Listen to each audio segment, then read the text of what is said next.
ও high, hello Reba, আমি আজ jail থেকে ছাড়া পেয়েছি। কামান, তোমাকে একজনের সঙ্গে মিট করাবো। ও হাই, কাছে এসো। I love you. এই শুয়োরটা আবার কে? অনেক কাঠখড় পুড়িয়ে রেবাকে হাত করেছিলাম, শালা হঠাৎ করে এই মালটা আবার কোত্থেকে উড়ে এসে জুড়ে বসলো। দূর। পাচু, ও হচ্ছে গোয়ার গোবিন্দ। হ্যালো ইয়াং ম্যান, হ্যাঁ, আমি ইয়াংম্যান।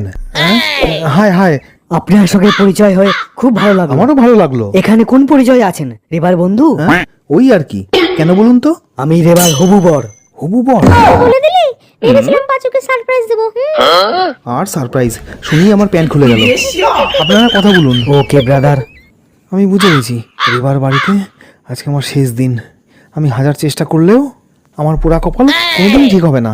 তাও রেবার বাবাকে ইমপ্রেস করতে গিয়ে চোরদের পিছনে ধাওয়া করলাম।